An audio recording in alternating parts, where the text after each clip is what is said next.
All right, we're live. Hi there, it's Crystal Hart, your local realtor serving the amazing people of the Denver metro area. Welcome to my live stream. I haven't been on in a little while. This feels a little foreign to me. Bear with me while I get my bearings again. Today we're talking all about what stays and what goes during a move out. Um, Buying and selling a home is already stressful, and it can be even more stressful when buyers and sellers are unclear on who gets to keep the TV or the drapes or the $10,000 water feature in their front yard.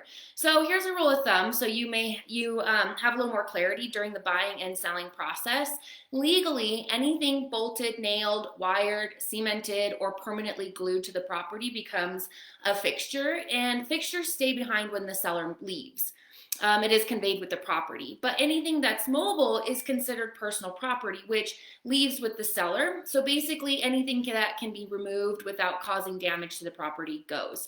Let me give you a few examples of how this can play out during a sale. So, appliances, your washer and dryer are considered personal property because it can easily be unplumbed and unplugged. So, the sellers are entitled to take it with them.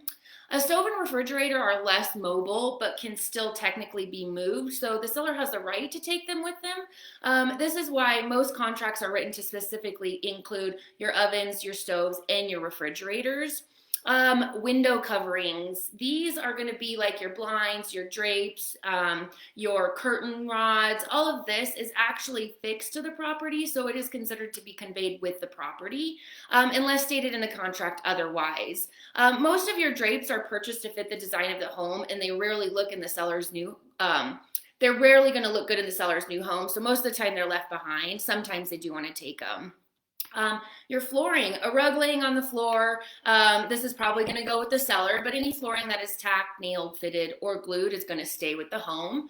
Your hardware and fixtures, generally all of your doorknobs, your mailboxes, your light switches, hardware, all of your lights, and your water features are going to transfer to the new owner.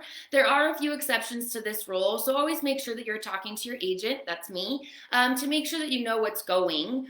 Your TVs technically are mounted and they're mounted, but they're not fixed to the home. So they're fixed to the mount, which is fixed to the home. So the general rule of thumb on the TV is that the TVs are going to go and the mounts are going to stay. So when you're getting ready to write the contract for the offer on the home that you're wanting to purchase, make sure that we're looking through, we're teaming up on this and we're making sure that we're looking at all of these different fixtures and what you want and what you don't want. Let's go ahead and list them in the contract under inclusions.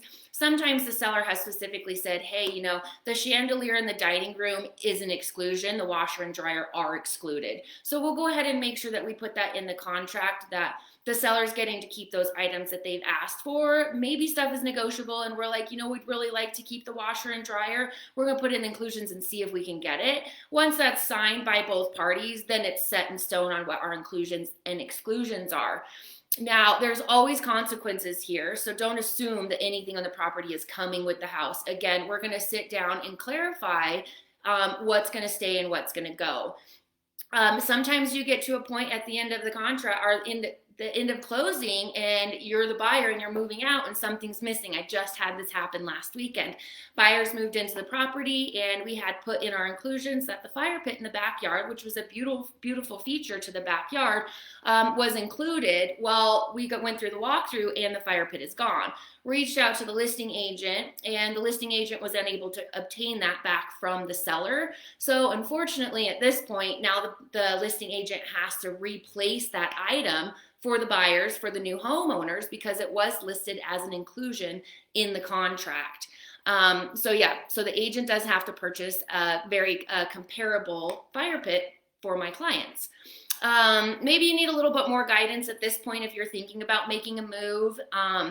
Contact me, let me know, and I can definitely go through and let you know, what stays, what goes, how you can negotiate that, how we can negotiate that, and move forward on it.